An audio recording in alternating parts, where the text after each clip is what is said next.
went to prison for 14 months for being a conscientious objector to the draft. He is a man who studied the principles of nonviolence resistance in India. He is a man who trained many of the civil rights leaders of the 1960s on the principles of nonviolence resistance, including Dr. Martin Luther King Jr. He is a man who was asked by Dr. King to help create a nonviolent movement for peace and civil rights. He is a man who taught students in Nashville for over a year how they conduct themselves and how to sit in at the Woolworth counters before the Nashville sit-ins began to challenge segregation in the South. He is a man who led the community and worker strategy in support of the striking Memphis sanitation workers in 1968 and was a leader bringing about a victory for those workers. He is a man who taught us here in Los Angeles to pursue justice in a proactive, nonviolent way. In my home union of the hotel workers, he trained Spanish-speaking hotel immigrant workers how to conduct civil disobedience actions, and he taught us how to talk and treat the police officers who were arresting us. He led us across the Pettus Bridge in Selma for the National Immigrant Workers Freedom Ride. He is a man who is teaching the next generation how to continue with the highest traditions and core values of the civil, labor, and human rights movement. Please welcome our very own Reverend James Lawson.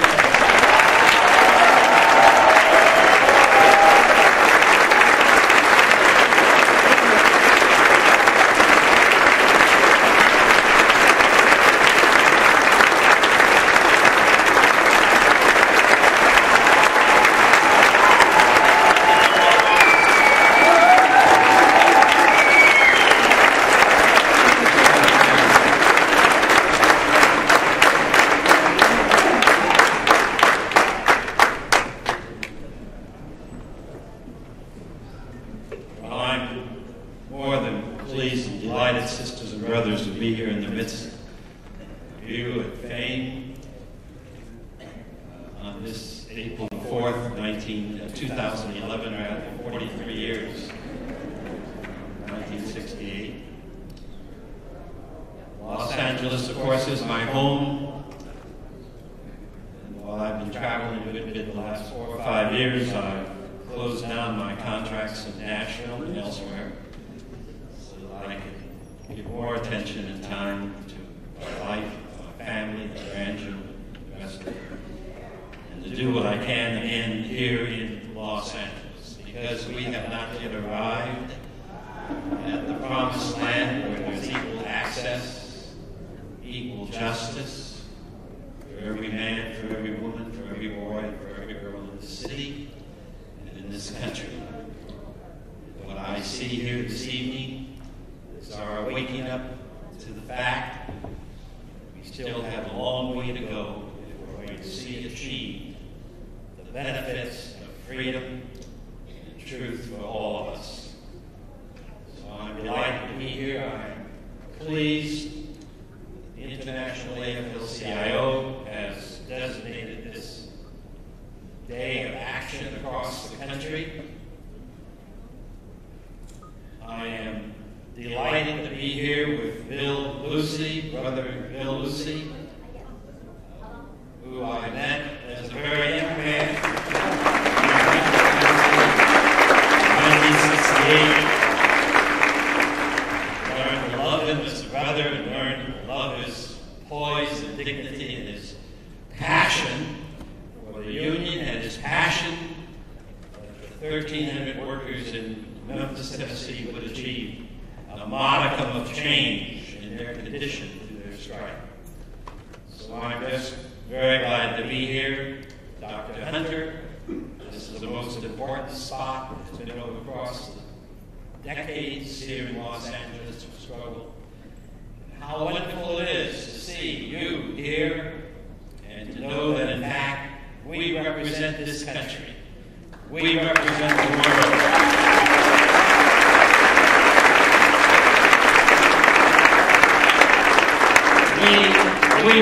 represent the human race.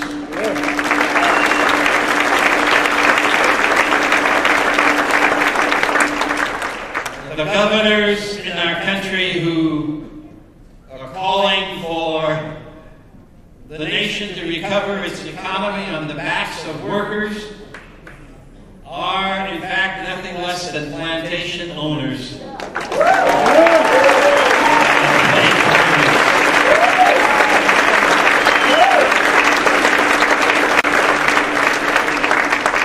remind me of the fact that in the constitutional discussions in the 18th century, here in the United States, George Mason said that every plantation owner is a petty tyrant. Every plantation owner. And they remind me that petty tyrants are still among us, still trying to dictate change. We have to say no again and again. So I'm pleased to be here. I'm going to try to be very brief. Let me say to you that a little bit about Dr. King and about our work together and our connection together. I met the name of Martin Luther King Jr. on December the 6th, 1955, on the front pages of the papers of Nagpur, India, where I was a missionary as a coach, physical ed teacher, and campus minister. I was elated to see his name. Since 1947, I hoped that one day we would have nonviolent direct action by hundreds and thousands and tens and millions of people in this country in order to set our nation right from its ancient wrong. Its ancient wrong of taking the land from the Indian. It's ancient wrong of taking half of Mexico from Mexico and the Mexicans. It's ancient wrong of saying that women are not equal to men and have the same rights and equality. It's ancient wrong of slavery of people from Africa for 250 years.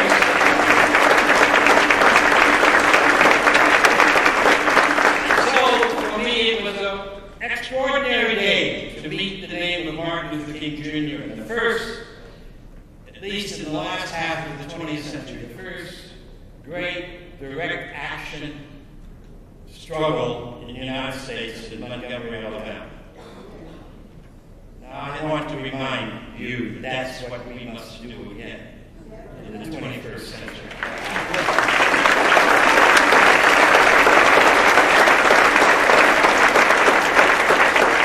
Because every gain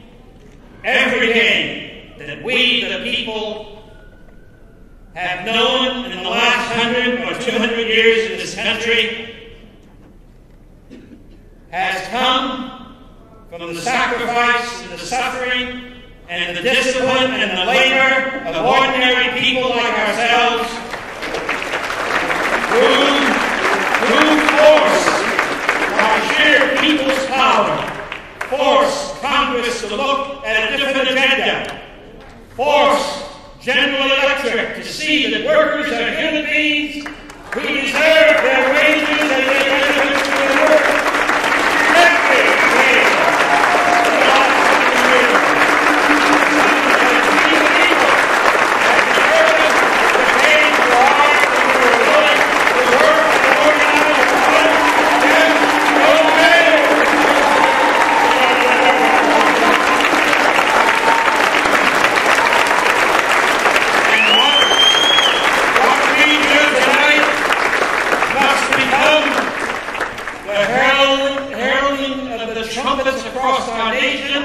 To the President, to Congress, to the governors, we will not sit back and allow you to strip us of equality, liberty, and justice for all.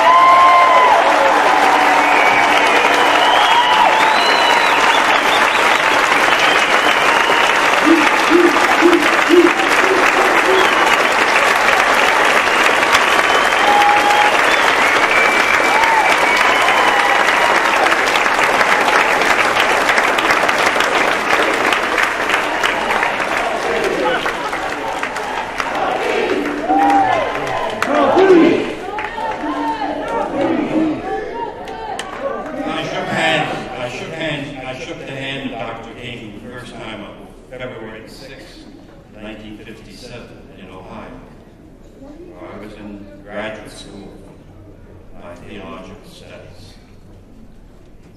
We discovered we had a great number of things in common. But most of all, he discovered that I had a passion for nonviolent struggle. And as we talked about these things quietly and privately together, he urged me, as I suggested I would perhaps go south to work. He told me very quietly, "Come now. We need you now. Come as quickly as you can now." So I did drop out of school and moved to Nashville and start working for Dr. King and for others.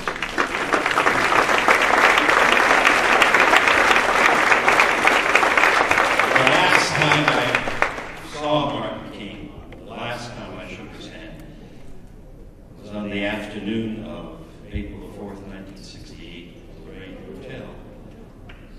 We had had meetings early that morning, and I was in federal court against the injunction that was laid out against us marching in Memphis.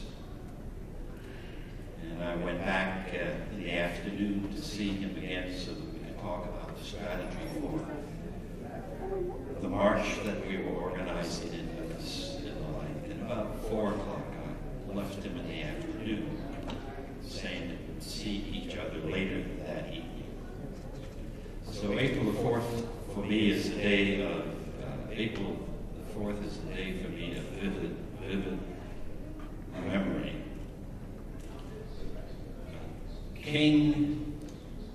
King's assassination, you and I must call it an assassination, because it was an assassination. Involved in it were police in the local city of Memphis, also CIA, also FBI, also military intelligence. And I've heard it said, though I've not found the connections yet, that there were people in high office in Washington, D.C. who ordered the killing of Martin King. I'm saying that to indicate to you that for many folk in the United States, Martin King was an enemy. This is what J. Edgar Hoover said about him. That other people, called him a communist, radical, extremist, all of that kind of nonsense. But he was a wonderful friend, a wonderful human being, one of the finest men I have ever met, with whom I've ever had the experience to sing together at the piano, play football with on the playing field in our retreats and meetings. A terrific man who did an extraordinary thing. He grew up never missing a meal. He grew up having the financial resources through his family to go to school, to work straight through to do a PhD at Boston University. But he committed himself to seeing that our nation, he said, he committed himself to redeeming the soul of this nation. That was the motto. That's what the movement of the 1950s and 60s helped to do. We were for every person. We were for the end of discrimination of any kind. We were for the empowerment of labor. We were especially for the empowerment of workers making poverty wages in our country. We knew that day had ended. To me, it remains a shame that the wealthiest nation that human history knows anything about would dare to cry poverty and pretend that every man and every woman and every young person who's working does not deserve fair, just wages.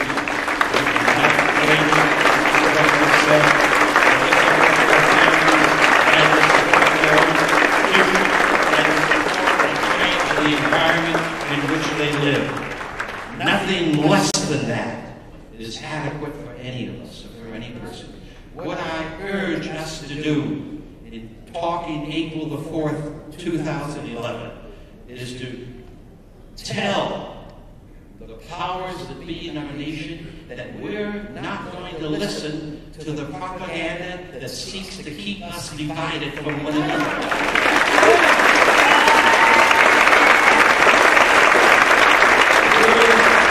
We're not going to allow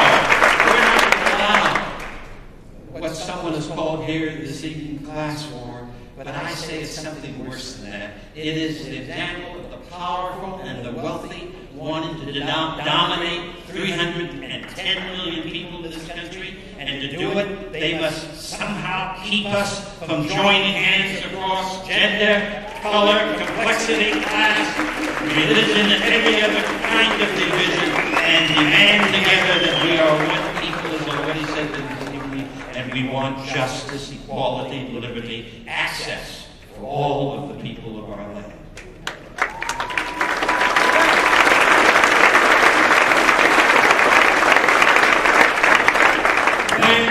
Are we going to stop electing? And I want to say this very gently, but I don't want anyone to take offense at what I say. But when are we going to stop electing white men to office who refuse to do right by all of us?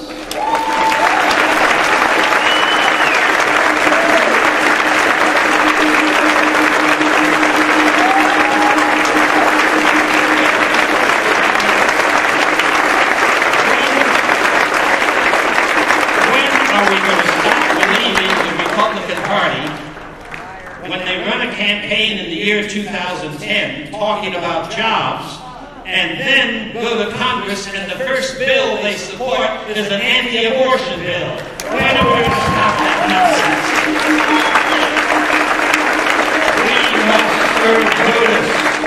We must serve notice on our elected officials. We want them to stand for the same thing that we stand for. We hold these truths to be self-evident, that all are created equal, that all are endowed by the Creator with certain inalienable rights. Human beings are right. We need to serve notice that we will settle for nothing less.